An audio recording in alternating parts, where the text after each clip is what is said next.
ನಮಸ್ತೆ ವೀಕ್ಷಕರೇ, ನೋಡಿ, ಮಂಗಳವಾರ, ಶುಕ್ರವಾರ ಅಥವಾ ಭಾನುವಾರ ದಿನ ಈ ಒಂದು ಚಿಕ್ಕ ಕೆಲಸವನ್ನು ನೀವು ಮಾಡಿ ಸಾಕು ವೀಕ್ಷಕರೇ, ನಿಮ್ಮ ಜೀವನದಲ್ಲಿ ಶತ್ರು ಭಯ ಅನ್ನೋದಾಗಲಿ, ಶತ್ರುವಿನ ದ್ವೇಷ ಆಗಲಿ ನಿಮ್ಮ ಜೀವನದಲ್ಲಿ ಇರುವುದಿಲ್ಲ. ಯಾಕಂದ್ರೆ ಶತ್ರು ಭಯ ನಿಮಗೆ ಆತರ ಕಾಡಿಸ್ತಾ ಇರ್ತವೆ, ಕಿರಿಕಿರಿ ಮಾಡ್ತಾ ಇರ್ತಾರೆ, ತೊಂದರೆಗಳು ಮಾಡ್ತಾ ಇರ್ತಾರೆ, ನೆಮ್ಮದಿಯಾಗಿ ನಿಮಗೆ ಇರ್ಲಿಕ್ಕೆ ಬಿಡ್ತಾ ಇಲ್ಲ ಅನ್ನೋದಾಗಿದ್ರೆ ಈ 3 ದಿನದಲ್ಲಿ ನಾ ಏನಿಲ್ಲ, ಮಂಗಳವಾರ, ಶುಕ್ರವಾರ ಅಥವಾ ಭಾನುವಾರ ದಿನ, ಈ 3 ದಿನದಲ್ಲಿ ಈ ತಂತ್ರವನ್ನು ಯಾವ ದಿನ ಬೇಕಾದ್ರೂ ನೀವು ಮಾಡಬಹುದು. ಏನ್ ಮಾಡಬೇಕಪ್ಪ ಮೊದಲು ಅಂತಂದ್ರೆ, ಕಪ್ಪು ಬೆಕ್ಕು ಕೇಳಿದ್ರೆ ಅನ್ಸುತ್ತೆ, ಆ ಕಪ್ಪು ಬೆಕ್ಕಿನ ಕೂದಲನ್ನು ತಗೊಂಡು ಒಂದು ಕೆಂಪು ದಾರದಲ್ಲಿ ಗಂಟನ್ನು ಕಟ್ಟಿ ಸಂಜೆ ಹೊತ್ತು ಯಾರು ನಿಮಗೆ ತೊಂದರೆ ಕೊಡ್ತಾ ಇದಾರೆ, ಯಾರು ನಿಮಗೆ ಸಮಸ್ಯೆ ಮಾಡ್ತಾ ಇದಾರೆ ಅವರ ಹೆಸರನ್ನ ಹೇಳಿ ಅದನ್ನ ಕರ್ಪೂರದಲ್ಲಿ ಆ ಕೂದಲನ್ನ, ಕಪ್ಪು ಬೆಕ್ಕಿನ ಕೂದಲನ್ನ ಸಂಪೂರ್ಣವಾಗಿ ಭಸ್ಮ ಮಾಡಬೇಕು.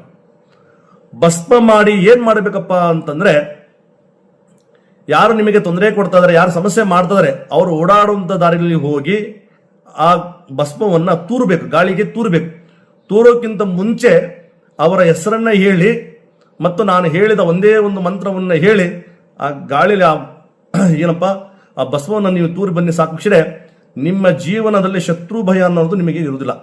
ಯಾವುದಪ್ಪ ಮಂತ್ರ ಅಂತಂದ್ರೆ, ಓಂ ರಕ್ತಕಾಳಿ ದೇಹ ವದ ಅಂತ ಈ ಮಂತ್ರವನ್ನ ಹೇಳಿ ಆ ವ್ಯಕ್ತಿಯ ಹೆಸರನ್ನ ಹೇಳಿ ಆ ಭಸ್ಮವನ್ನ ನೀವು ಗಾಳಿಗೆ ತೂರಿ ಬನ್ನಿ ಸಾಕು.